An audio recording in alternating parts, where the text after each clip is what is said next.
Jalen Brooks had just solved the impossible chemistry equation. But the professor who mocked him seconds earlier called security instead of congratulating him. "This doesn't add up," the white officer said, reaching for his belt. The classroom froze. Jalen didn't move. What they did next, no textbook could have prepared him for. Before we deep dive into this interesting story, subscribe to our channel, and tell us where are you watching from. Share in the comments below. There was something sacred about the first 5 minutes of Dr. Hawthorne's lectures. The room would fill with a heavy silence, as if students feared even the sound of breath would disturb the symphony of his authority. The lecture hall, shaped like an amphitheater, could hold nearly 300 undergrads. Every seat was taken, notebooks open, laptops primed, heads down, not out of reverence, but a silent understanding. Don't challenge the man at the podium. Jalen Brooks sat near the front, alone. His dark skin stood out like a burn mark against the pale sea of khakis and flannel shirts around him. To most he was invisible, until he wasn't. Dr. Russell Hawthorne strolled in like he owned the air in the room.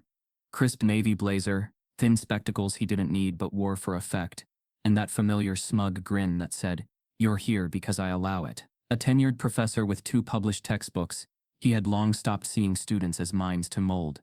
They were either protégés or placeholders. Jalen had never spoken in class. Not once.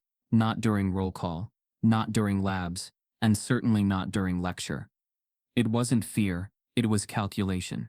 He'd grown up in spaces where being right wasn't enough. Where being loud invited scrutiny. Where a misstep didn't just cost grades, it cost dignity. Today's lecture was on reaction kinetics. One of the most conceptually abstract topics in upper-level physical chemistry. Half the students already looked defeated. Dr. Hawthorne wrote a problem on the board. Something pulled from a PhD-level journal, far above the course's scope. He turned back to the class, scanning the room, as if daring someone to try. No hands raised. Silence. Then, Jalen's hand lifted. A few heads turned, surprised. Some smirked. Dr. Hawthorne's brow lifted. Not in encouragement, but skepticism wrapped in amusement. He tilted his head slightly, granting Jalen the floor with a gesture that felt more like a setup than an invitation. Jalen rose to speak. He began outlining his interpretation of the rate law, pointing out a subtle inconsistency in the proposed mechanism.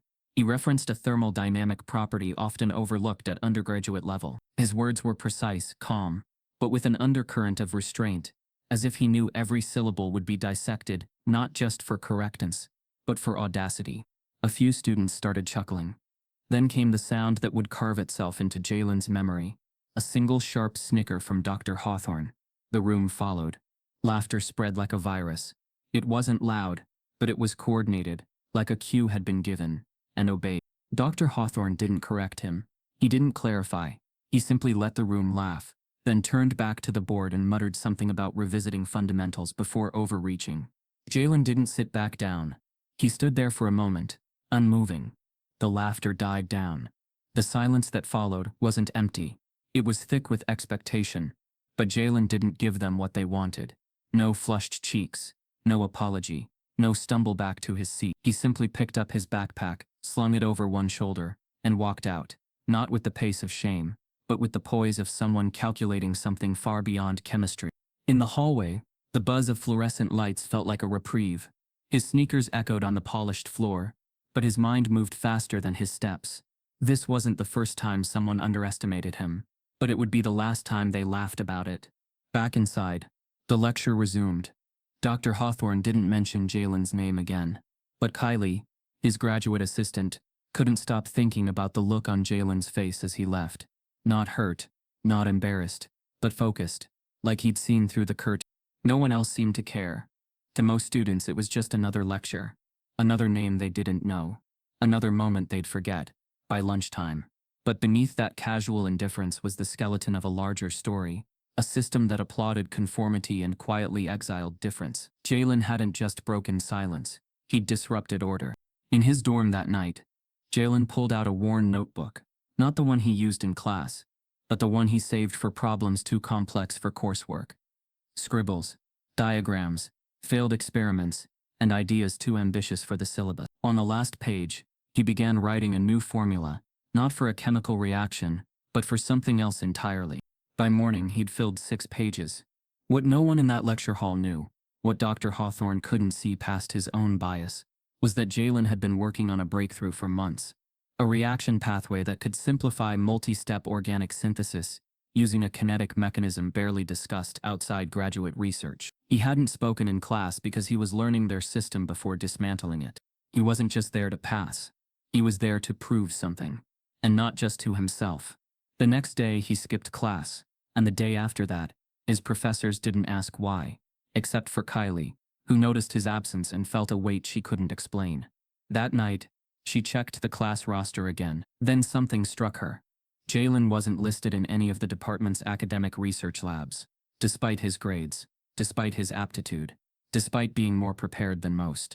Back in his dorm, Jalen worked alone. Whiteboards full, screens glowing, equations mutating. He hadn't just left the lecture in silence. He'd walked out carrying the fuel for something far bigger than they were ready for. And yet, he knew it wouldn't be enough to be right. He had to be undeniable. As he saves his newest set of equations under a protected file, a notification pops up on his screen. The university has just opened applications for the intercollegiate chemistry competition. And the faculty advisor overseeing it, Dr. Russell Hawthorne. The chemistry building at Jefferson Tech stood like a cathedral, sterile white walls, steel elevators, and the faint, always lingering scent of acetone. Inside its labs and offices, innovation was praised, but access was quietly policed. While pamphlets spoke of inclusivity and diversity, the walls displayed pictures of award winners, faculty protégés, and student researchers. None of them looked like Jalen Brooks. There had always been a kind of invisible sorting that happened within the department. Top research slots were rarely posted publicly. Lab assistant roles circulated informally, whispered between faculty and a select pool of students who fit an unspoken mold. Polished, familiar, white. Jalen had a 4.0 GPA. He was in the honors program. He'd been published in a community science journal during high school, but still no offers came his way. Not one invitation to shadow assist or co-author. It wasn't overt rejection. It was silence. Jalen had learned to recognize it early on.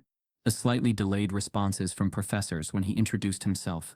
The way his name would be pronounced correctly, only after the third week of class, and how compliments on his work always carried a faint undertone of surprise. "You wrote this yourself? Or I didn't expect you to catch that on the first read." Each interaction a paper cut. Each one reinforcing that he wasn't supposed to be excellent. Not here. After the humiliation in Lecture Hall 24, Jalen didn't sleep. His brain worked overtime, not just on the reaction mechanism he'd nearly explained correctly, but on the memory of those laughs. They hadn't mocked his answer. They'd mocked his presence. That moment had confirmed a suspicion he'd buried for too long, that no matter how accurate he was, his correctness would be filtered through the color of his skin. But this wasn't a wound. It was ignition. He spent the next few days submerged in research, the real kind. Not what was spoon-fed in class, but the deep advanced literature most undergrads wouldn't touch. He built kinetic models, ran open-source simulations, even modified published codebases to improve predictions on reaction timing. Alone, no lab access, no supervision, just him, a battered laptop, and the refusal to be a footnote. The lab directory of the chemistry department showed that nearly every lab group had at least 3 undergrad assistants, none of them black. Most were white males. A few Asian students, 2 white women. Jalen recognized many of them from class. Some had shared notes with him once or twice, but most didn't make eye contact. He remembered one particular moment from freshman year, a departmental meet and greet, where students could connect with professors and apply for summer research. He'd walked up to a table where a white professor stood chatting with 3 students. Before Jalen could open his mouth, the professor looked over his head and said, "Refreshments are down the hall, friend." Friend, not student, not researcher, just someone assumed to be out of place. The memory still burned. Despite everything, Jalen never complained. He never emailed professors twice. He never asked why his name wasn't shortlisted for opportunities his GPA should have guaranteed. He knew the answer. He'd seen it happen too often. The risk of being labeled difficult, entitled, or worst of all, angry. A word that followed black students like a shadow. He'd built a wall of calm professionalism around himself, but inside a different kind of ambition brewed. Not to be accepted, but to be undeniable. On the third day after the lecture incident, While reviewing a dense German research paper on catalyst behaviors, Jalen saw a university-wide bulletin flash across his portal dashboard. Applications open for the 31st Intercollegiate Chemistry Innovation Competition. It was the kind of event that made careers, where students presented original research before a national panel of professors, industrial scientists, and investors. Last year's winner landed a full scholarship to MIT. He scrolled past it until he saw the line at the bottom. Faculty Coordinator for Jefferson Tech, Dr. Russell Hawthorne. His stomach tightened. For a brief moment, he hovered over the apply button. It felt absurd. Why would he enter a competition overseen by the same man who'd publicly humiliated him? Who had the power to block or discredit his submission before it ever reached a judge? But then something clicked. Maybe that was the point. Winning under someone like Hawthorne wouldn't just be a personal triumph. It would be exposure. It would disrupt the quiet machinery that operated on the assumption that students like Jalen didn't exist. It would be proof, not for the system, but for everyone watching silently within it. Jalen opened a private browser window, began the application, and listed a working title for his research: Alternative Catalysis Pathways in Asymmetric Synthesis, using Predictive Kinetic Modeling. He uploaded diagrams, preliminary data, and a simulation video. The portal asked for a faculty endorsement. He paused. Instead of selecting Dr. Hawthorne, the default, he left the field blank. The system gave a warning, but allowed submission to proceed. He clicked Submit. A red bar flashed, application incomplete, without faculty signature. For a moment his screen was still. Then he opened another tab, created a separate user account under a nickname he'd used on academic forums, and messaged a retired professor from a neighboring university who had open mentorship hours listed. The man had a reputation for working with underserved students and unaffiliated researchers. Jalen didn't reveal his full identity, not yet, but asked if the professor would review a research proposal anonymously. The professor replied within the hour, "Send it. If it's real work, I'll know." Jalen leaned back in his chair, exhausted but alert. For the first time in weeks, he felt something new. Not anxiety, not anger, but forward motion. There was a tunnel, yes, but now he could see light at the end of it. And this time, he wasn't asking anyone to hold the door open. Meanwhile, across campus, Dr. Hawthorne stood reviewing the incoming applications for the chemistry competition. He scrolled through names without much attention. Then he paused. One entry had no departmental affiliation, no faculty endorser. But the research abstract, sharp, dense, advanced beyond what most seniors could handle. He furrowed his brow. Then his eyes narrowed. The attached simulation video showed a handwritten model. The handwriting looked familiar. He replayed the moment in the lecture when Jalen had stood at the edge of an answer the rest of the class hadn't even approached. A slow smirk tugged at the corner of Hawthorne's mouth. He minimized the window and muttered to himself, something half mocking, half curious. But curiosity didn't soften the bias inside him. Instead, it sharpened a different instinct. One that whispered, "Not on my watch." Cliffhanger. Unseen by Jalen, Dr. Hawthorne quietly flags the anonymous application, marking it for authenticity review, under departmental protocol, the same protocol he helped write. The air inside Jefferson Tech's chemistry building always felt colder after dark, not just in temperature, but in presence. The sterile chill of institutional walls, the way fluorescent lights buzzed without apology.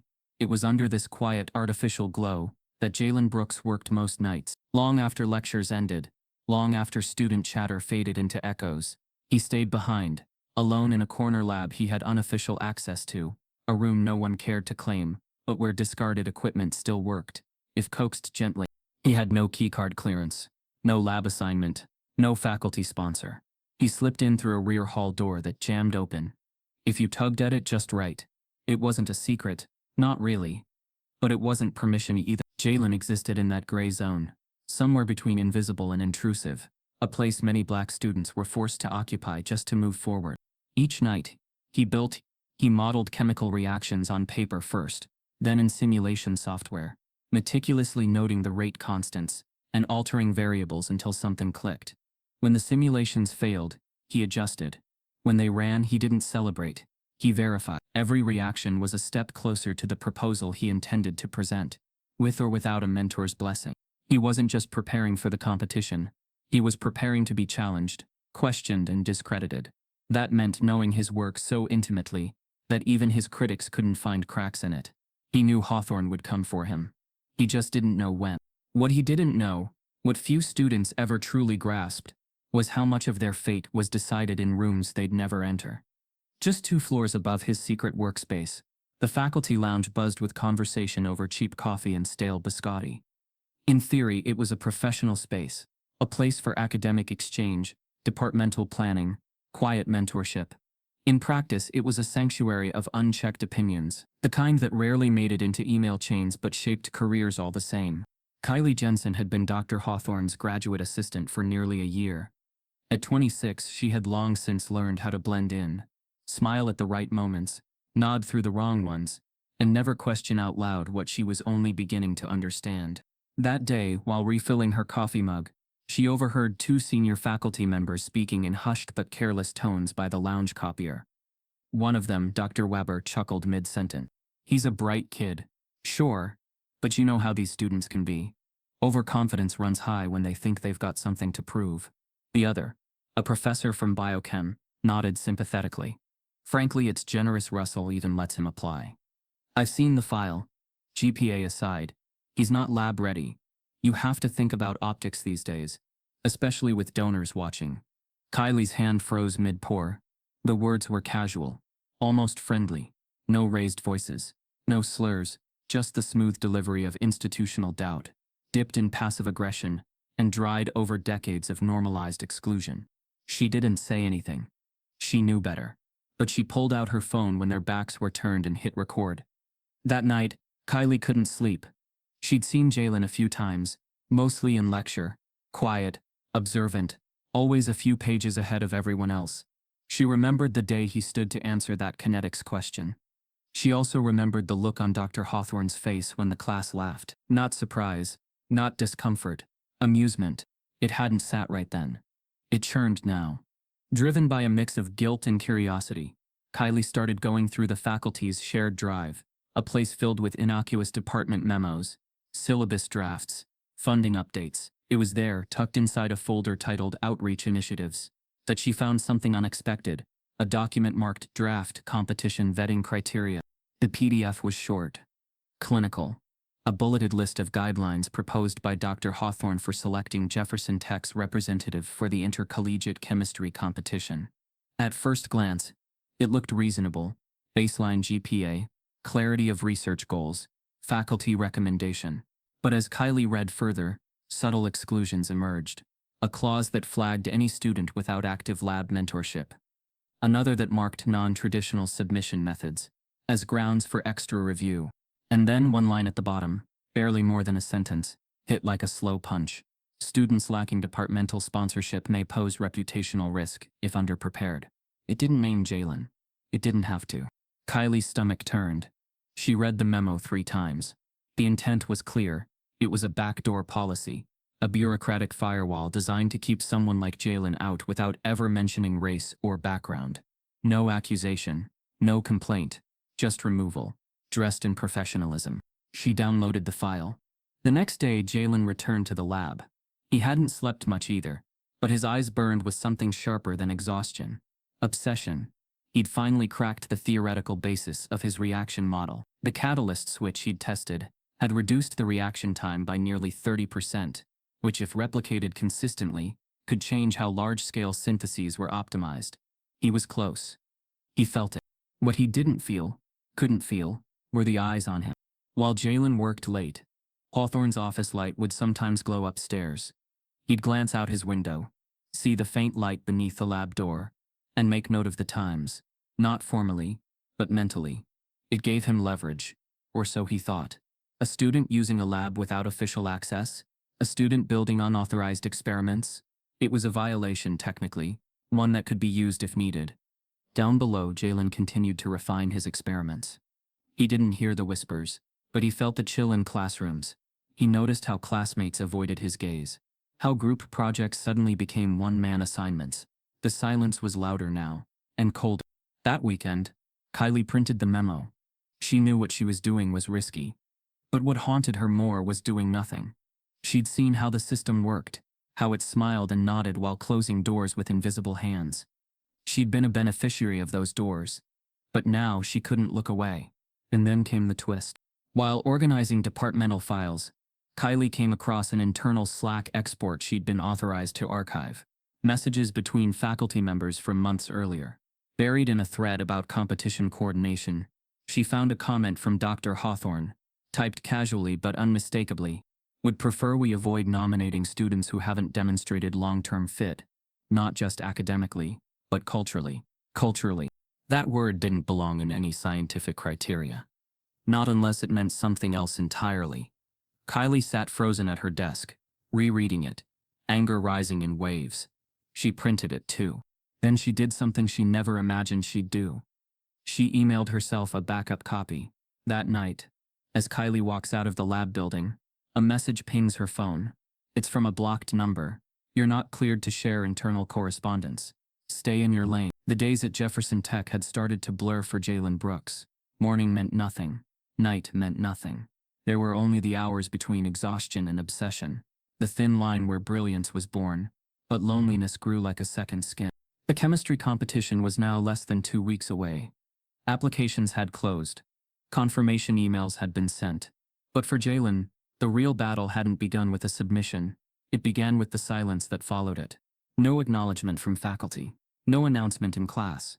No validation from the department bulletin board. His name was absent. The other students noticed, of course. Some were too polite to mention it. Others weren't. That submission portal bugged out, huh? One classmate chuckled in passing. Another muttered, "Sucks when you think you're smarter than you are." They said it like it was harmless. Like it was banter. But it wasn't. It was the slow tightening of a noose made of doubt. Jalen didn't respond. He'd learned not to. What shook him more was the shift in people who once claimed to be friends. Terrell, his lab partner from sophomore year, stopped texting back. Leah, a junior who once called him the only reason she passed Orgo, now avoided eye contact in the cafeteria. The few who still greeted him did so cautiously, as if proximity might stain their own reputations. He wasn't surprised. Ambition was threatening, especially in black skin. Especially in a system that taught others that he should be grateful just to be present. Even Kylie, though quietly supportive, had pulled back. Ever since she received that threatening message, her presence in the building had become more ghost than ally. Jalen noticed, but he didn't judge her. He knew how heavy the silence could get once it turned dangerous. But there was no retreat for him. Dr. Hawthorne, true to form, hadn't addressed the competition publicly. Instead, he'd become increasingly passive-aggressive in their interactions. Comments in class suddenly seemed targeted. You should know better than to bite off more than you can chew. Or success doesn't come from ambition alone, Mr. Brooks. It comes from knowing your limits. Jalen didn't reply. He only stared. Then came the email. A formal notice requesting a brief academic check-in from Dr. Hawthorne. The tone was cordial, but the subtext wasn't. Jalen arrived at the office on time. Hawthorne didn't look up when he entered. "I hear you've entered the intercollegiate competition," the professor said, flipping through a stack of unrelated papers. "I hope you understand the expectations such a move places on both you and the department." Jalen remained still, careful. "I do," he said simply. Hawthorne didn't smile. He set the papers down and finally looked up. "You're aware, of course, that the board reviews each submission thoroughly. Faculty advisors are expected to vouch for their nominees. A misstep could reflect poorly on everyone." It was diplomacy dipped in menace. Jalen nodded, though every part of him itched to speak the truth. That night, he returned to the back lab, the one no one had claimed, the one with broken vents and chipped countertops. His sanctuary. He poured himself into equations, reaction rates, energy thresholds, error margins. He scoured archived lectures from other universities, downloaded foreign dissertations, and printed out obscure reaction tables from chemical databases most undergrads didn't know existed. When he hit a wall, he logged into anonymous academic forums using a username that sounded neutral, something like bwhitechem97. Under that alias, he received thoughtful, thorough replies. No condescension, no skepticism, just science. It confirmed what he already feared. His real name filtered how people interpreted his work. Every night he chipped away at his model, pushing his mind further than his body could carry. The weight of isolation wasn't just emotional, it was physical. He barely ate. His eyes stung from screen time. His hands trembled from caffeine and dehydration. But every small breakthrough, every corrected error, every optimized pathway, pushed him forward. He couldn't stop. Until one night, his body did. It was just past 3 a.m. He was analyzing thermal degradation thresholds. When his vision began to blur, he reached for water, but his hand didn't follow. The lab lights buzzed louder than usual. Or maybe it was just in his head. His knees buckled. He reached for the counter. Miss. The floor met him hard. Silence. The next thing he saw was white. A different white than the lab's walls. Ceiling tiles. Soft beeping. A sterile, too clean smell. A campus medic hovered over him. Clipboard in hand. You collapsed, she said. No sympathy in her voice. Campus security found you unconscious. You weren't authorized to be in that lab after hours. Jalen blinked. His throat was dry. His limbs numb. I was working, he managed to say. Her expression didn't change. We've filed an incident report, she added, handing him a copy. It's being forwarded to student conduct. The paper felt heavier than it should have. Words like unauthorized access, safety violation, and disciplinary review jumped off the page. Not a single word about exhaustion, or overwork, or the fact that he had been building something that could change how the department was perceived. Later that day, he received the formal notice, a hearing with the disciplinary board scheduled for the end of the week. Until then, his lab access would be suspended. His university portal flagged. His competition status pending review. It was happening.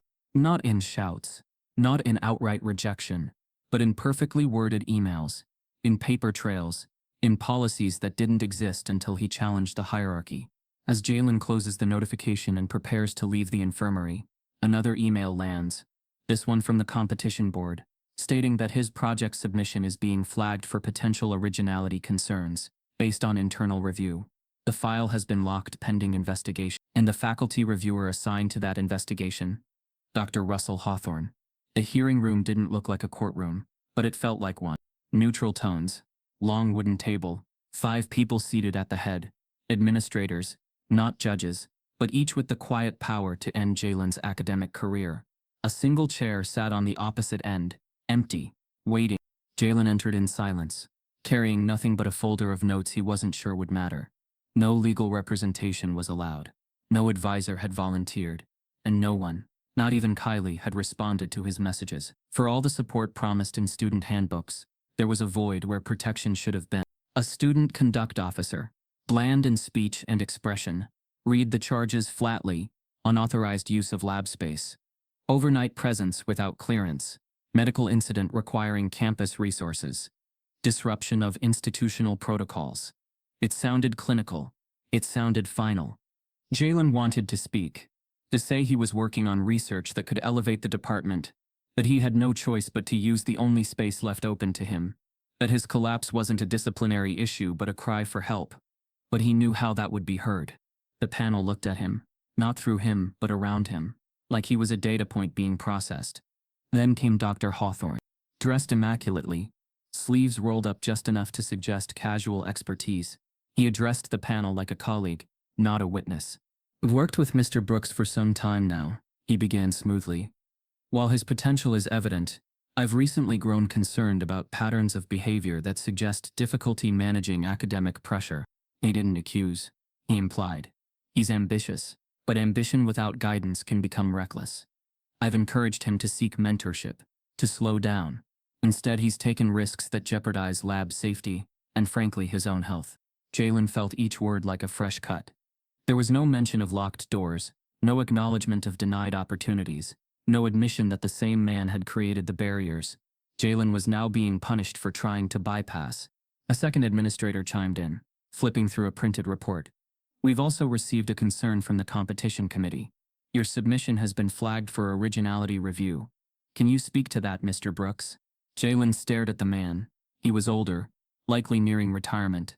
His tone cold, but not unkind, more like someone reading off a checklist, detached from the life the list could unravel. Jalen took a breath. The work is mine, he said calmly. Every line, every model. I've been building it for over 3 months. I didn't have lab access, so I used what I had. I didn't have a mentor, so I taught myself. I didn't plagiarize. I pushed the science. They nodded, but no pens moved. No one asked for evidence. Hawthorne folded his arms slightly. He's resourceful. I'll give him that. But the issue is protocol, not intent. The room was silent for a long stretch. Then the chair of the panel, a woman named Dean Tressler, adjusted her glasses and began to speak. Her tone was conclusive. We appreciate your dedication, Mr. Brooks. However, our primary concern is ensuring safety and academic integrity, given the circumstance. But before the sentence finished, the door opened. Kylie. She stood there, breath short, face pale, holding a thick manila envelope in one hand and a printed memo in the other. I'm sorry, she said quickly, stepping forward. But this hearing is missing key information. The room tensed. Even Hawthorne's face flickered, the first sign of genuine discomfort since the hearing began. Tressler frowned. Miss Jensen, this is a closed session. I'm Dr. Hawthorne's TA, Kylie replied, and I have direct evidence of a pattern of faculty bias and obstruction relating to Mr. Brooks. She placed the envelope on the table. Inside were the recordings, from the faculty lounge, the Slack transcripts, and most damning of all, the vetting memo, written by Hawthorne himself. Kylie's voice, steady now, walked the panel through what they'd likely never imagined, a whisper network of academic gatekeeping, disguised as performance review. She pointed to the line, reputational risk if underprepared, then another, cultural fit. Tressler sat back, visibly shaken. One panelist adjusted their collar. The room was no longer neutral. Hawthorne tried to interject. This is taken out of context. It isn't, Kylie said. You flagged his work before he even submitted it. You coordinated with the competition board behind the scenes. You created a system that excluded him and then punished him for trying anyway. The room fell silent. Jalen hadn't moved. His heart was pounding, but his hands remained still. It was the first time someone had stood up in that room for him. The first time the lie had cracked in public view. Tressler called for a brief recess. 10 minutes later, they returned with a verdict. Mr. Brooks, she said, voice steadier now, while your unauthorized lab use does violate university protocols, this panel recognizes that your circumstances were exceptional and in part systemic. You will remain enrolled. Jalen exhaled, almost silently. However, she continued, you will be placed on academic probation for the remainder of the semester. Your eligibility for external competitions during this time will be reviewed case by case. Jalen's throat dried again. So he was still in, but the road ahead wasn't clear. He wasn't disqualified, but neither was he safe. Kylie opened her mouth to protest, but Jalen gave a small shake of his head. It wasn't surrender, it was calculation. Again, that evening, Jalen receives a cold email from the chemistry competition board. Due your university's disciplinary action, your finalist status is now under reconsideration. A decision will be made pending faculty review. Interim contact, Dr. R. Hawthorne. Inside lab room 217, the air had grown more still with each passing night. The fluorescent lights hummed overhead. The tables, usually strewn with group projects and labeled glassware, were now rearranged to suit one man's mission. Jalen Brooks had claimed the far right corner, made it his zone of war, not with noise but with silence, persistence, and controlled brilliance. Despite being reinstated, his freedom remained conditional. Every minute in the lab was watched. Every simulation saved on the university's servers was scanned under data integrity. His badge access was restricted to narrow hours, and logs showed administrators were tracking how long he stayed, what machines he used, and even which chemical databases he searched. But still, he came, every night, every hour that the system allowed, and some hours it didn't, thanks to the back door Kylie had quietly reopened for him. She never said much when she dropped in, usually after her TA duties were done. Sometimes she brought protein bars, sometimes just silence, but always, she left behind something more dangerous: unlocked systems, redirected data requests, VPN access, even an extra lab tablet that couldn't be traced to his ID. I could lose my assistantship for this, she said one evening, without turning to look at him. I know, Jalen replied, eyes still locked on his screen. She didn't need thanks. He didn't offer pity. What bound them wasn't charity, it was clarity. And then, 4 nights before the national chemistry competition, it happened. He was reviewing old synthesis models from the American Journal of Chemical Theory, cross-referencing Hawthorne's 2012 publication, the very paper his work had been accused of echoing. Jalen hadn't studied it out of reverence, but for survival, He needed to know what they'd use to discredit him. But as he dug deeper into the reaction pathways, Hawthorne had proposed something involving a multi-catalytic process for chiral drug synthesis. Something snapped in his mind like a puzzle piece he didn't know was missing. There was a flaw. Subtle, elegant, hidden beneath correct calculations, but based on a misapplied assumption about electron transfer timing. A flaw that, if corrected, wouldn't just improve yield, it would cut out 2 entire steps in a process used in pharmaceutical labs around the world. It wasn't just theoretical. It was revolutionary. Jalen's hands trembled, but not with fear, with fire. This wasn't just about redemption anymore. This was science. Real, disruptive science. The kind that got published in Nature. The kind that won awards, and the kind that made enemies out of egos. He pulled out a new sheet, drafted the corrected model, then ran a simulation using Hawthorne's original parameters as a control. His new version outperformed it at every point. This wasn't mimicry. This was correction. He double-checked every line, cross-tested with alternate solvents, reran the pKa predictions, and optimized for energy consumption. It held. It held. Kylie returned hours later, only to find him still frozen in place, eyes wide, hands stained with marker ink from scribbling notes across the entire whiteboard. She read the formula once. Then again. This contradicts his entire paper, she said under her breath. Jalen nodded. It proves his paper was based on a misinterpretation of bond polarity timing. Her eyes snapped to him. If you include this, Hawthorne won't just hate it. He'll bury it. Jalen looked down. His thoughts were already 2 steps ahead. He had enough to submit anonymously, bypassing the institutional ties altogether. He could refile the work through open-source forums, publish under a pseudonym, or reroute it through the independent professor who had once reviewed his early draft. He could protect it, but the cost would be his name, his identity. The very thing they'd tried to erase would have to be left behind for the work to survive. And that didn't sit right anymore. He didn't want just the science to be seen. He wanted the student they'd laughed at, the one they humiliated, the one they accused. He wanted that name to be printed on the paper that overturned a decade of mistaken chemistry. Kylie could see the storm brewing behind his silence. They'll retaliate, she said, voice low. You know that. He nodded slowly. I'm not just trying to win, he said. I'm trying to exist. He turned back to the computer, opened the official competition portal, and clicked Submit Revised Final Model. A new window opened. Please confirm name for final publication submission. He typed, Jalen, Elijah Brooks. 5 minutes later, his inbox pinged. An internal message labeled Urgent Academic Flag. The sender wasn't Hawthorne. It was someone Jalen didn't recognize.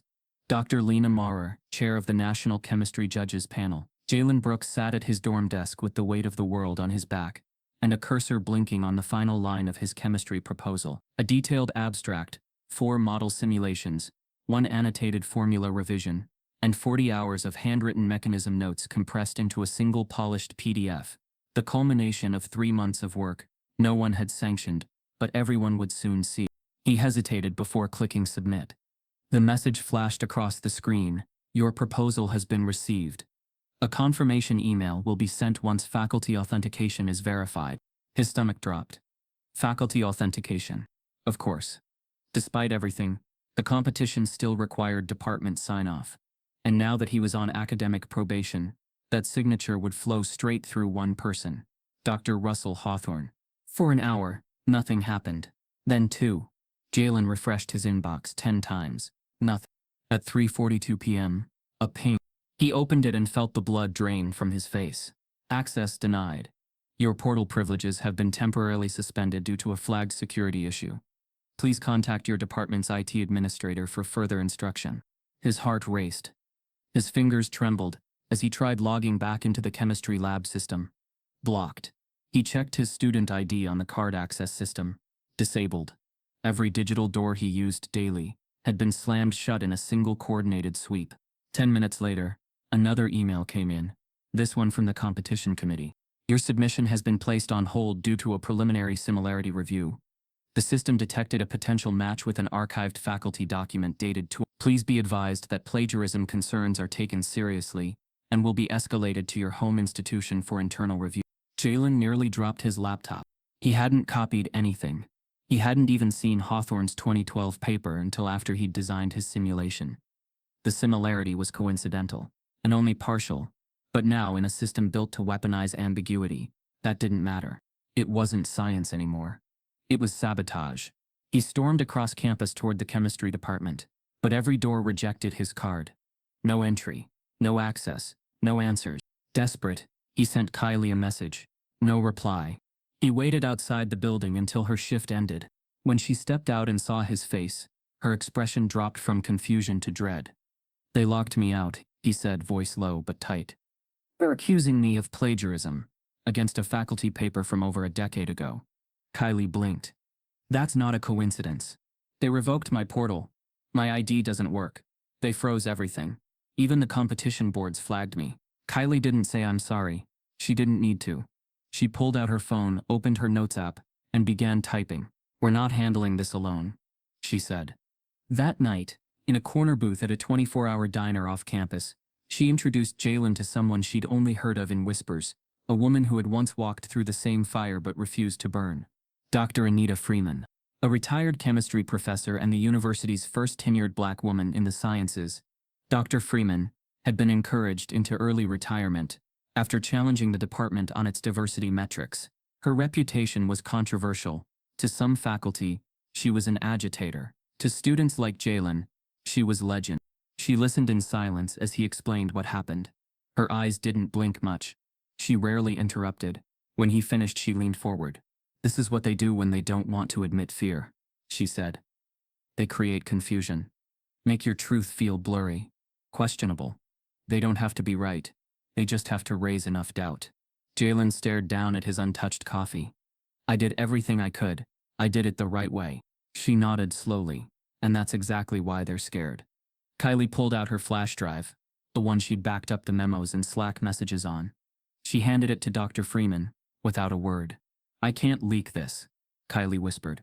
"But I can get it into the right hands." Dr. Freeman smiled faintly. "That's all I need."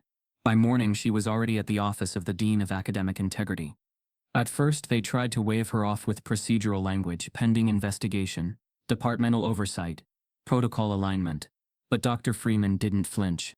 "I'm giving you 24 hours to unflag that student's submission, restore his portal access, and remove Dr. Hawthorne from the oversight chain. Or I go public," she said calmly, placing the flash drive on the desk. "Not just to the local press. I've got contacts at the Chronicle of Higher Education, Inside Higher Ed, and every minority STEM advocacy group from here to DC." The dean paled. "You're threatening the university's reputation," he said quietly, "and defending a student's right to be more than your scapegoat." She shot back. "And if the university's reputation depends on suppressing black excellence, then it deserves every headline I'll write." As she stands to leave, her phone buzzed. A notification from the competition committee. A private third-party evaluator has been appointed to review Jalen Brooks's submission.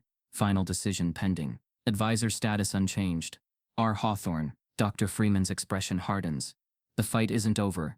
It's just evolved. By morning, Jefferson Tech's calm exterior had started to ripple with unease. A leaked memo. A whisper. A hashtag. Kylie hadn't signed her name to the anonymous email she'd sent. But the content spoke loudly. Screenshots of departmental bias, a clipped audio file of professors laughing off concerns, and a screenshot of Dr. Hawthorne's comment about cultural fit. Within hours, it had found its way onto Reddit, Twitter, and 3 student group chats. Within a day, it was the front-page story of the campus newspaper under the headline, "When Brilliance Isn't Enough, Racism in the Chemistry Department." Students began to talk loudly. Emails flooded the administration. A petition launched by the Black Student Union, demanding reinstatement of Jalen Brooks's competition entry, hit 12,000 signatures by the 3rd day. Flyers plastered across academic buildings read, "Let him compete." Students wore lab coats to class with 4.0 GPA written in black Sharpie across the back. It wasn't just a protest, it was a mirror. And the university flinched. Behind closed doors, meetings spiraled into panic. PR consultants were called. Legal reviewed options. Board members whispered about donor optics. By Thursday morning, an email from the vice provost was sent to Jalen. "Dear Mr. Brooks, after further review, we are reinstating your competition submission effective immediately. Please accept our apologies for the confusion. You have been selected as a finalist." He read it 3 times. Then once more. There was no apology for the accusation of plagiarism, no mention of the sabotage, just bureaucratic language and a reluctant reversal. Still, his work was back in. He had a shot again. He walked across campus later that day with cautious dignity. Eyes followed him, some admiring, others curious, a few resentful. But this time he didn't shrink beneath their gaze. He walked like a man who knew what it cost to still be standing. What he didn't expect was the second email that followed an hour later. Mr. Brooks, due to competition regulations, reinstated finalists must still operate under their university-appointed advisor. Your assigned mentor remains Dr. Russell Hawthorne. He stared at the screen. It felt like a trap wrapped in protocol. In lab room 312, Hawthorne waited. When Jalen entered, the tension was immediate. The professor stood at the front of the lab, like a king waiting for an uninvited knight to bend the knee. Mr. Brooks, he greeted, with a tight nod. It appears we'll be working together after all. Jalen said nothing. Hawthorne gestured toward the lab table. Let's begin by reviewing your simulations. I'd like to understand exactly what you've submitted, and whether it reflects the standards of this institution. It wasn't a question. It was a reminder. You still answer to me. But Jalen didn't flinch. He pulled out his tablet and opened the reaction models. His posture didn't soften, but neither did it challenge. He knew this man wanted to provoke something. Arrogance, defensiveness, anything that could later be used against him. So he gave him nothing but science. They spent 2 hours in the lab that day. Hawthorne asked probing questions, some sharp, some laced with insinuation, but never outright confrontational. Jalen answered each one with calm authority. Not arrogance, not performance, precision. As they parted, Hawthorne offered a clipped goodbye. Good work. I'll see you tomorrow. Jalen left the building feeling like he'd survived a negotiation with a predator, one that hadn't bitten, but circled, watching for weakness. That night, Hawthorne sat in his office, the glow of his screen illuminating a new tab. The official email of the Intercollegiate Chemistry Competition's judges panel. Subject: Reed Brooks finalist review request. He typed carefully. Dear Committee, as the official advisor for Jalen Brooks, I wish to express concern over the decision to reinstate his submission without complete faculty oversight. While the work is impressive, I must advise caution. The scope of the research may exceed the student's demonstrated capabilities. I recommend a closer evaluation of experimental repeatability and data integrity. No lies, just shadow. He clicked send. Moments after the email sends, Hawthorne receives a reply, not from the panel, but from Dr. Anita Freeman. One line. You might want to be careful. I've just been appointed to oversee judge transparency. Dr. Russell Hawthorne's office felt strangely warmer the next morning. Not physically. The air conditioning hummed with the same clinical detachment, but something had shifted. The sharp edges were dulled, the posture more relaxed. Even the coffee on his desk steamed with artificial calm. When Jalen entered, he was greeted with a smile. Let's reset, Hawthorne said, gesturing to the chair across from him. We've both had our differences, but this competition gives us a chance to present a united front.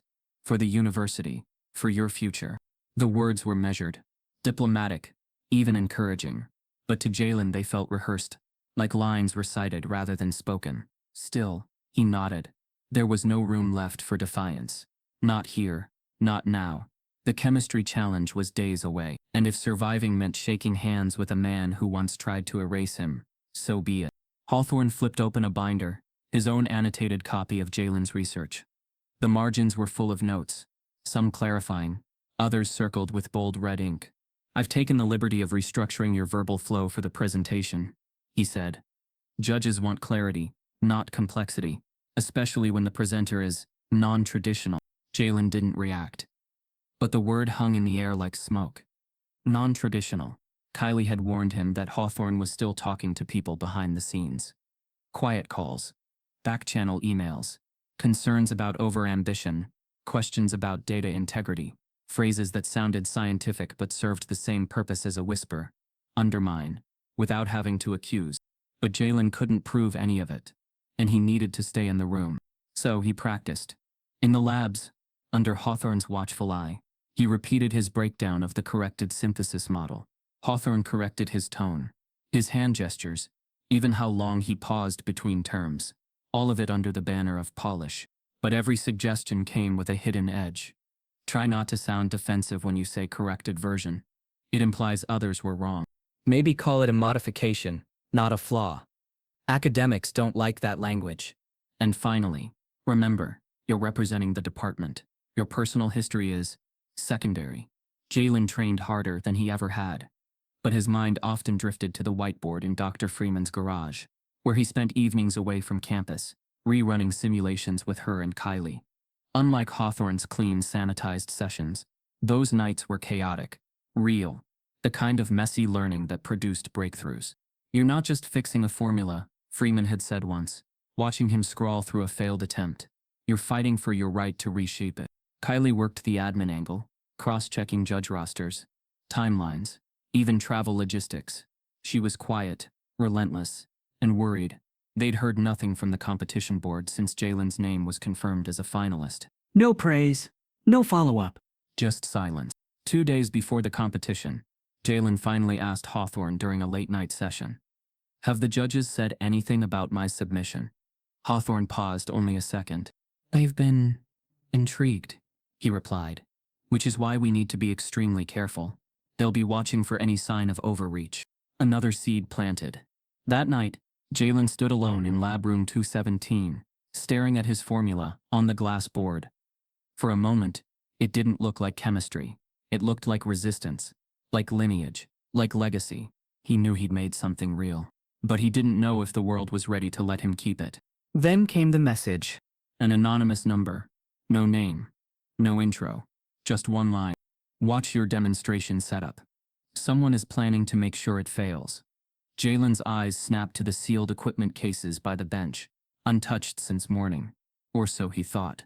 One cable was slightly out of place. The competition morning arrived like a storm wearing a suit. At 6:11 a.m., Jalen Brooks stepped into the sprawling atrium of the National Science Exhibition Hall.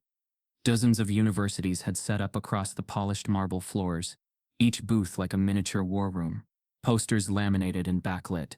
Demonstrations rehearsed to mechanical perfection, every movement choreographed for maximum impressiveness. Jalen carried a single black case, unbranded, unassuming. His face calm, but his pulse erratic beneath the surface. The memory of last night's anonymous message gnawed at the edges of his confidence. "Watch your demonstration setup. Someone is planning to make sure it fails." It could have been a prank, a bluff. But Jalen knew better than to underestimate what fear disguised as professionalism was capable of. He'd seen how sabotage in academia didn't come with alarms. It came with policies, misfiled reports, and accidental oversights. He reached booth 7B, the space assigned to Jefferson Tech. The display banners were already set up, the university's logo in bold blue. Alongside the title of Jalen's project, Kinetic Refinement in Asymmetric Catalysis, a New Path Forward. Dr. Hawthorne stood nearby, coffee in hand, already dressed in performative mentorship. When he saw Jalen, he smiled. "Early bird," he said, nodding toward the case. "Let's get you set up." Jalen offered a tight nod and set the case on the demo table. He unlatched it carefully, unrolling the padded compartments one by one. The reaction kit, micro-controlled heating flask, pressure chamber, all of it pre-assembled over the past week, with precision. But something felt off. He reached for the reaction vials, the reagents that would trigger the final synthesis sequence, and noticed one of the caps was slightly loose. Not broken, but not how he'd sealed it. His stomach dropped. Next, he checked the reaction chamber setup. The pressure gauge read 0, but he'd left it pre-calibrated at 0.3 psi. The digital reader had been reset. Then he checked the thermal control software. The code was corrupted. A section of the command sequence had been edited, just enough to delay the heating phase by 15 seconds, just enough to make the final yield collapse during live demonstration. Jalen froze. Sabotage. His mind raced through variables, trying to solve for panic. That's when Kylie appeared. She didn't speak at first. She just scanned the components with the eyes of someone who had seen this kind of attack before. Silent, calculated, clean. "They changed your temperature loop," she said flatly. "That delay could make your yield look unstable on stage." "And the chamber's been opened," Jalen muttered. "Barely, but it was." She pulled out a flash drive. "I brought backups, control code, reaction scripts. You'll have to reprogram from scratch, but it's clean." "And the chemicals?" I brought verified vials from the locked TA cabinet. Same batch as your originals. No fingerprints. No contamination. Time was moving. The first round of presentations had already begun on the far end of the hall. Judges in suits walked aisle by aisle, escorted by a media team capturing footage for a Science Channel live stream. You have less than 40 minutes, she said. Reset it all. I'll cover your test slot with the committee if they show up early. Jalen's hands were already moving, wiping surfaces, reloading data, rechecking temperatures. Every step rebuilt the system that had been designed to fail. Every click a pushback against the invisible hands trying to bury him. Across the hall, Hawthorne chatted with a representative from Stanford, gesturing toward Jalen's booth like a proud advisor. His smile was calm, unbothered. When the judges finally arrived, Jalen stood ready. His hands shook slightly, not with fear but with the weight of visibility. 4 judges, 2 media cameras, and an audience that had begun to circle around, drawn by whispers of the reinstated student who'd survived scandal. Among the judges was Dr. Lena Moorer, the woman whose name had appeared in his inbox just 2 nights ago. She didn't smile, but she met his eyes and gave a subtle nod, one that said, "I see everything." He began his presentation with no stutter, walking them through the corrected synthesis pathway, the mechanism flaws in the 2012 model, and the kinetic optimization that improved yield without additional catalysts. The crowd leaned in. When he initiated the first phase of the demo, the chamber hummed to life. Lights blinked green. The reaction stirred perfectly. Even Hawthorne, standing behind the judges now, seemed impressed, or annoyed that he couldn't find fault yet. Phase 2 began. The secondary thermal step. The one they'd tried to sabotage. Jalen executed the control code manually, bypassing automation. It ran smooth. Then came the final synthesis. The moment that determined if theory held under pressure. If the yield appeared unstable, it would confirm his detractors' whispers. If it succeeded, it would force them to choke on their silence. He activated the final sequence. But just as the reaction chamber lit up, the power in the entire exhibition hall went out. Total darkness. Gasps erupted. Screens died. Cameras froze. Booths flickered into silence. The reaction chamber whirred mid-cycle, then cut out. Jalen's hands hovered over the controls. His throat tightened. The yield was now in flux. The temperature drop could trigger an unstable dispersion. It wasn't just failure. It was humiliation. From across the booth, a voice said, "Everyone remain calm. Backup generators are coming online." But Jalen couldn't wait. His reaction had 90 seconds before degradation. Kylie lunged toward the emergency kit under the table, the one no other team thought to pack. She pulled out a mini backup power supply and slammed it into the chamber's core. "Rebooting," she whispered. Jalen restarted the thermal sequence manually. Around them, other booths remained frozen in chaos. Judges whispered. Spectators murmured. Only booth 7B came back to life. One light, one reaction, one pair of hands refusing to lose quietly. Just as the yield stabilizes and the final product begins forming, a judge taps her earpiece, frowning. "The system's reporting an anomaly. Says this student's booth is drawing unauthorized power." The security guard steps forward. "We've been asked to halt the demonstration pending inspection." The hum of the exhibition hall faded into a suffocating silence. Overhead lights had gone black. Monitors dimmed. Presentations frozen mid-sentence.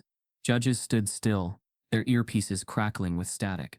The sudden power outage had turned the nation's most prestigious undergraduate chemistry competition into a maze of whispered confusion. But at booth 7B, something extraordinary was happening.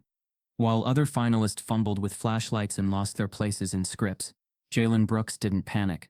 His hands moved with surgical calm, flipping switches on the portable power unit Kylie had slammed into place just seconds earlier. The backup light strip flickered on above his bench, casting a narrow but focused spotlight over his equipment. The audience, previously dispersed across the exhibition floor, began to gather, slowly at first, then in clusters, drawn by motion in the stillness, drawn to the one finalist who refused to stop. Jalen's eyes never left the reaction chamber. The heat coil, now powered by the emergency circuit, began to hum back to life. The temperature display rebooted, 19.7. He initiated the final phase again, this time speaking clearly into the handheld mic the judges had handed him earlier. His voice sliced through the dark. "As the modified pathway completes synthesis, you'll see the dye change signal successful catalytic bonding. This was previously believed unachievable under low-energy conditions. But, click, the chamber flashed violet blue sharp. Beautiful, unmistakable. A color that meant the process held. Gasps. Then silence. Then clapping. Not polite. Not delayed. But real. Raw. Dr. Lena Maurer leaned toward the panel, watching intently. One of the other judges whispered, "He kept it stable during a blackout?" "He predicted this," Lena replied softly. "He brought his own generator. And he had." 3 nights before the event, Jalen had rechecked the university's blackout logs. A habit learned from years of being told to always prepare twice as much as anyone else. The data showed the hosting venue had suffered a minor grid disruption earlier that month. It wasn't paranoia, it was pattern recognition. So he prepared. Now it was paying off. Kylie stood just outside the demonstration ring, face lit only by the soft blue glow of the reaction yield. Her heart pounded, not from fear, but from watching the narrative shift. The kid they tried to discredit was now rewriting the story, live in front of cameras and judges and silent rivals. Dr. Hawthorne, standing a few feet back, hadn't moved. His expression was unreadable, a mix of disbelief and something colder. Calculation. The noise of applause meant nothing to him. He wasn't watching a student succeed. He was watching control slip through his fingers. Then came the security officer. Large, uniformed, holding a tablet. He stepped into the booth's boundary and tapped Jalen on the shoulder mid-demonstration. "Sir, your setup is drawing unauthorized power. We've received a system alert." Jalen didn't flinch. "It's a self-contained emergency supply, not drawing from the building's grid." The officer glanced at the still glowing monitor. "I'm going to need you to pause this demonstration while we verify." The crowd murmured. A judge raised her hand. "Let him finish," Lena Maurer said, stepping forward. "There's less than a minute left." The officer hesitated, then reluctantly backed off. The final reaction settled into stasis. Jalen tapped the glass. The color held. No degradation. No drop. No error margin. Wide enough to question the result. He turned back to the judges, voice steady. "This is a proof of correction, not just of a model but of the assumption that undergraduates aren't capable of reshaping academic precedent." The applause came like a wave. Even a few rival contestants clapped. Some from Ivy League booths that had once ignored him entirely. The judges began asking questions. Not shallow ones. Serious technical ones. And Jalen answered them all. Mechanism stability, repeatability, limitations, scalability. His answers weren't rehearsed. They were earned. Then in the background, unnoticed at first, Dr. Hawthorne stepped aside and pulled out his phone. He typed fast. "To competition committee. Subject, formal protest. Booths. I am submitting an official grievance regarding the demonstration conducted by Mr. Jalen Brooks. His use of non-standard electrical equipment violates Competition Rule 4.3, which specifies that all demonstrations must be powered solely by venue-approved sources, unless pre-cleared in writing. This violation could have created an unfair advantage or unsafe conditions." He hit send. A few feet away, the cheers continued. Jalen didn't know yet. Kylie didn't see it. Dr. Freeman, however, watching the live stream from her home, did. She saw Hawthorne's name appear on the public submission log for complaints, and her jaw set with familiar fury. Back at the judge's table, Lena Maurer opens her tablet and reads Hawthorne's protest in real time. She lifts her eyes slowly, looking straight at him across the room, and then presses the microphone. "Before we proceed, we'll need to review a serious claim just filed from this university's own faculty." The moment Lena Maurer read the words aloud, "a serious claim just filed from this university's own faculty," the applause in the exhibition hall faltered like a candle caught in wind. Jalen turned toward the sound, confusion morphing into recognition as the weight of the words sank in. He didn't need to guess who had filed it. He already knew, and yet hearing it spoken aloud, by his own school, cracked something deeper than shame. It wasn't the accusation, it was the ritual of betrayal wrapped in policy. Lena raised a hand. "For the record, Mr. Brooks, the protest filed claims your demonstration violated electrical power protocols. Can you speak to that?" Jalen's throat tightened, but his voice held. "Yes, I brought a portable generator, as a precaution after reviewing public blackout data. The venue experienced recent grid failure. No competition rule prohibited bringing backup so long as it didn't interfere with others." "Did you inform the board?" she asked.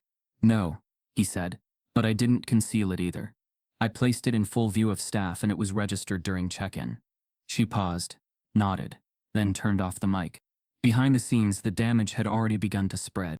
The protest, submitted through the live competition system, auto-posted to a public-facing log used for transparency. Within minutes, student journalists had screenshots. Blogs grabbed it. Twitter, already simmering with clips of Jalen's blackout reaction, caught fire. Let Jalen compete. Science while black. Sabotage in STEM. Those hashtags crawled across feeds faster than the administration could suppress them. Short videos of his reaction chamber lighting up during the blackout were paired with headlines like "They tried to stop him." He still made chemistry history. One campus paper from Jefferson Tech ran a special issue titled "Mentored by the Man Who Tried to End Him." Kylie posted a thread. No pseudonyms. No masks. I worked in that department. I saw the doors that were closed to him. I heard the jokes. I read the memos. And now they want to disqualify him for preparing too well. Miss me with that. Attached were photos of the tampered lab case, screenshots of Slack conversations, and the now infamous quote from Hawthorne. Cultural fit matters more than credentials. Within hours, her thread had 25,000 retweets. Dr. Freeman, watching it unfold with a grim familiarity, sent a single line to her network of former students. Time to shine some light where they hoped for silence. Alumni from across the country, black chemists, engineers, and biochem researchers, began tweeting their own stories of academic sabotage. The competition board, now caught in a storm of attention they never asked for, delayed the ruling. Lena Maurer received direct calls from 2 Ivy League deans, urging caution. But it wasn't caution they wanted. It was quiet. That was no longer possible. Meanwhile, Jalen sat alone in a glass-walled conference room backstage, staring at his own hands. For the first time since the submission scandal, he looked not tired but cracked. Not broken. Cracked. Like something new was about to emerge through the fracture. He replayed the reaction footage on a borrowed tablet. Watched the moment the color changed. Watched the audience lean in. Watched the spotlight flicker back on. Not through stage lighting, but through public attention. He didn't ask for this war, but he knew, now more than ever, that it had never been about science alone.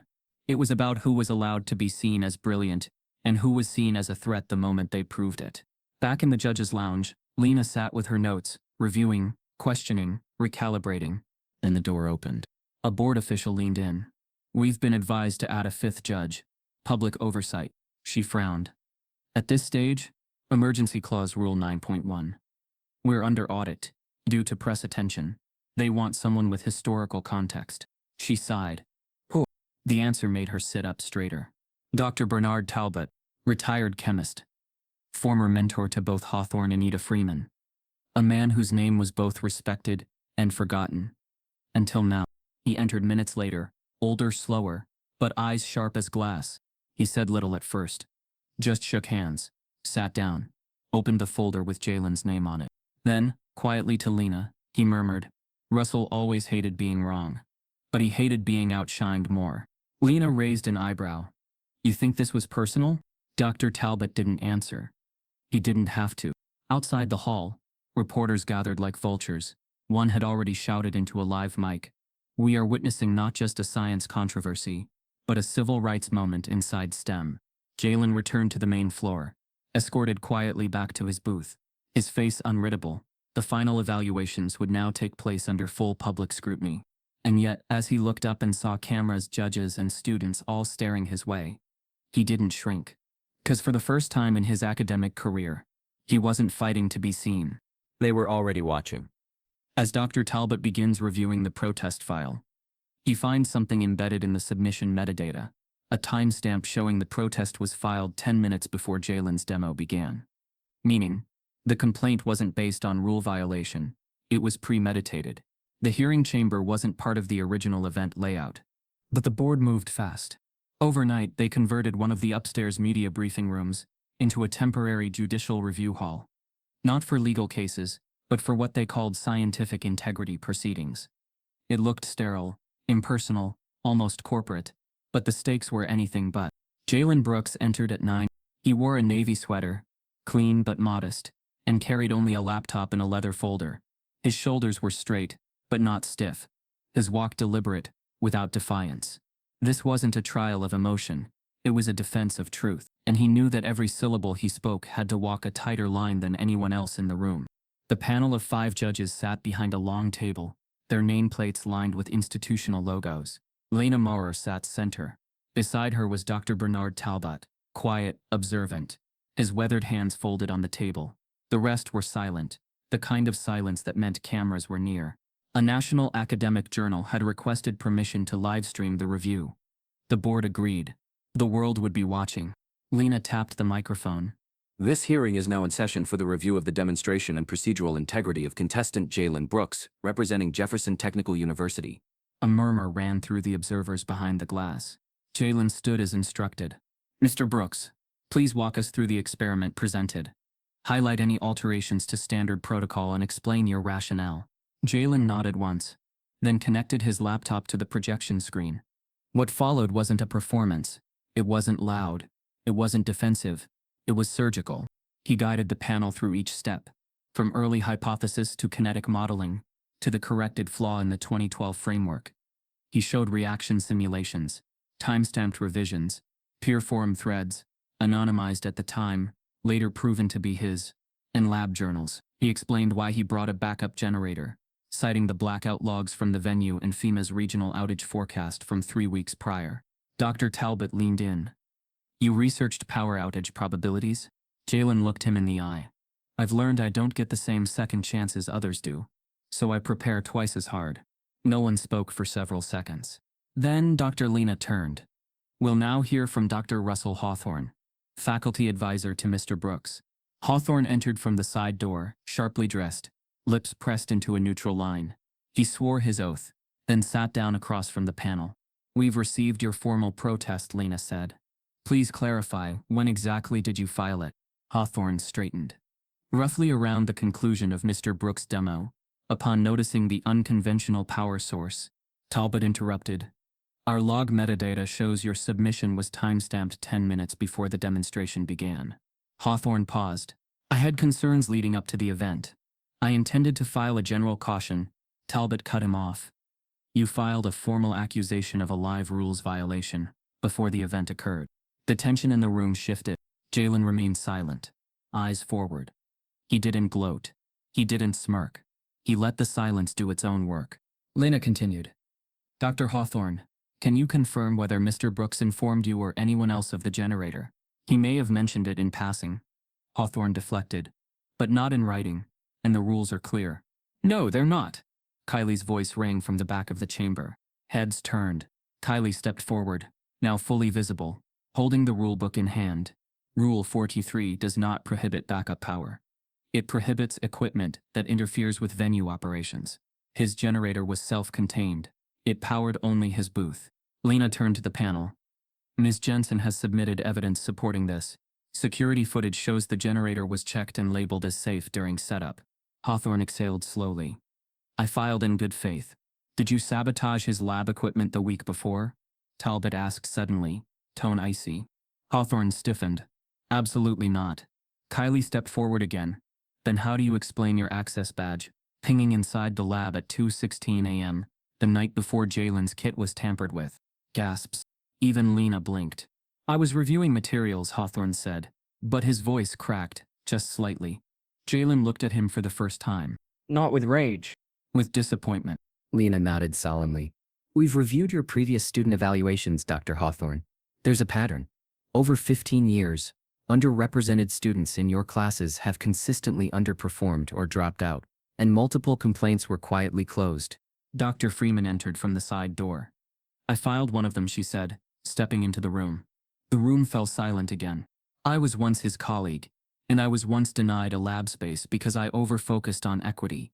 I saw what he did to students who challenged his system, and now I see what he tried to do to Jalen. She turned toward the panel. I've watched this student do more with less than any researcher I've ever mentored. He didn't just correct a flawed reaction pathway, he exposed the flaw in the academic hierarchy itself. That's what they're punishing. Talbot leaned back, visibly shaken. His hands trembled slightly. Then he cleared his throat. I taught Dr. Hawthorne. I once believed he'd take this field into the future. I now see he's only protected its past. Lena turned toward the camera. The panel will now recess to determine our final ruling, which we will deliver live in front of the national academic audience tuning in right now. The hall was filled with static, not the kind from speakers, but from breath, from cameras clicking, from minds frozen mid-thought, from the silence that builds when a moment might mean more than itself. Jalen Brooks stood alone at the front of the press platform, surrounded by nothing but anticipation and the quiet hum of history. Behind him, 5 judges returned from deliberation. Lena Moorer carried a sealed envelope. Dr. Talbot walked slower than before, his expression carved in iron. The others followed like shadows. The live feed clock read 11. At 12:00 p.m., Lena tapped the microphone. Her voice came out crisp, measured, but it didn't hide the tremor beneath it. This panel was convened under unusual circumstances, she began, but not unjust ones. The crowd tensed. Our role is to judge science, but today we were also forced to confront the systems that decide who gets to be seen as a scientist. She opened the envelope slowly. We have reached a unanimous decision. Jalen's heartbeat blurred his hearing. The room swayed slightly, not from movement, but from meaning. We hereby award Jalen Elijah Brooks the top honor in the 31st Intercollegiate Chemistry Innovation Competition for his correction of asymmetric synthesis kinetics and his demonstrated integrity under extraordinary adversity. The room erupted. Cameras flashed. Hands clapped. Not polite. Not perfunctory. It was thunderous. Students leapt to their feet. Professors gasped. The cameras zoomed in on Jalen's face. His wide eyes. His half exhale. He didn't smile right away. Not because he didn't feel it, but because the win didn't erase what it cost to get here. Kylie, standing at the back with her phone still recording, finally let her shoulders drop. Dr. Freeman blinked fast, lips trembling. Even Dr. Talbot, who'd mentored the man who nearly destroyed Jalen's career, allowed himself a slow, reverent nod. Reporters swarmed. Microphones surged forward. How does it feel? Did you expect to win? Is this a message to institutions everywhere? Jalen stepped up to the podium, hands steady, voice soft. I didn't come here expecting to fight for anything except science, he said. But when the system made it clear that wasn't enough, I fought anyway. He paused. And I'm not the only one who has. I just got caught on camera. The statement ricocheted across the internet. Clips from the live stream hit 1.2 million views in under 24 hours. Articles spread. Young black chemist changes the game. From sabotage to spotlight. Jalen Brooks and the breakdown of academic gatekeeping. By the end of the week, Jalen's name was on the lips of recruiters from MIT, Stanford, Berkeley, and even global think tanks. Labs emailed him. Journals requested permission to preprint his research. Postdocs reached out, asking to collaborate. But not everyone was celebrating. Back at Jefferson Tech, Dr. Russell Hawthorne received an official notification of internal inquiry.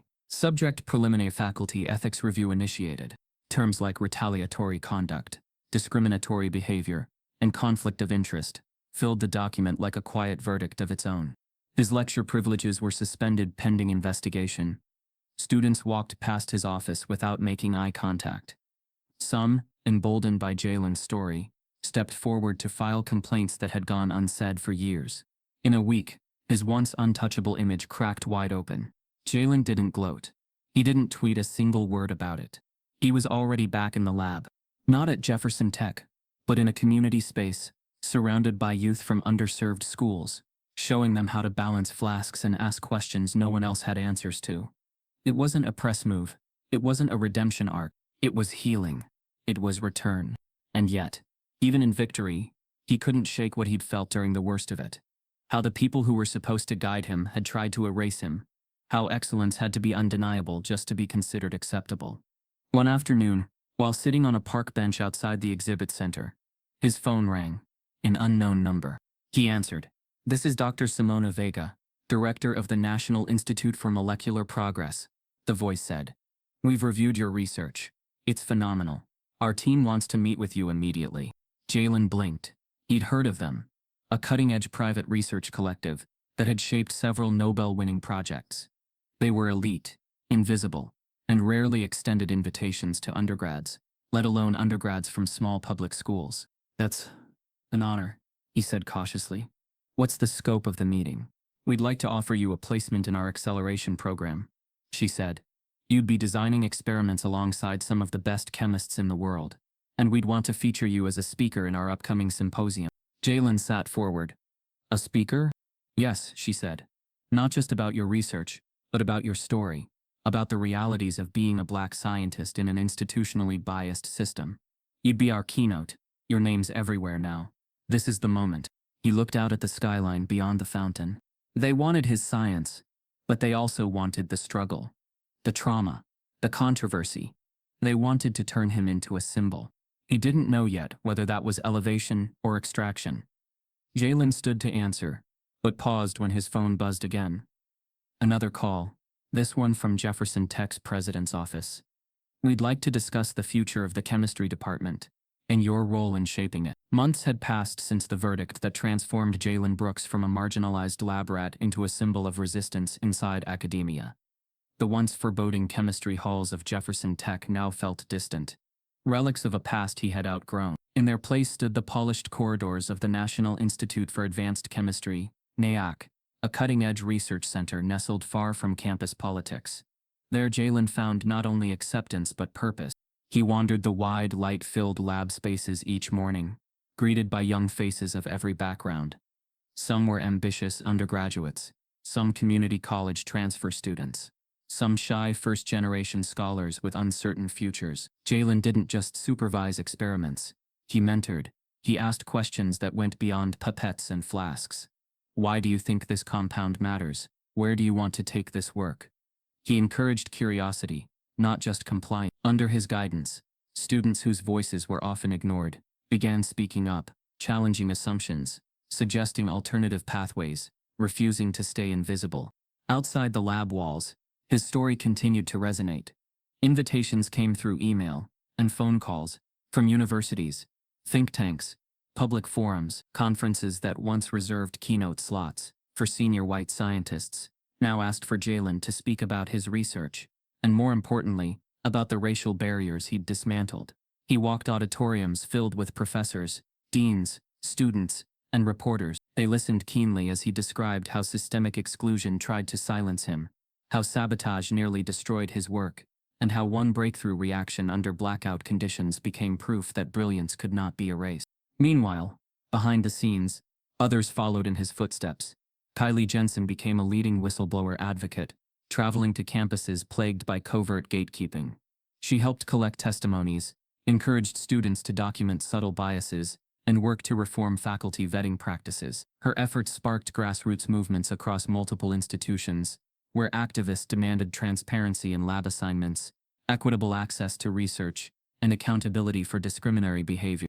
At the same time, Dr. Anita Freeman, now chair of a newly formed Equity and Inclusion Review Board at NIAC, coordinated with universities willing to audit their chemistry departments. Under her leadership, dozens of internal reviews began. Some departments acknowledged past injustices, some quietly reorganized, and a few attempted to resist. But cracks were forming. Pension-ready professors once thought untouchable were forced into early retirement. Promising students began getting research offers, scholarships, and mentorships that would have once been denied. Even Dr. Russell Hawthorne, the man whose laughter nearly ruined Jalen's career, was replaced. Under investigation and ostracized by his colleagues, he quietly submitted his resignation. He left behind empty offices, letterhead unclaimed, and a legacy tarnished by evidence, protest, and public disgrace.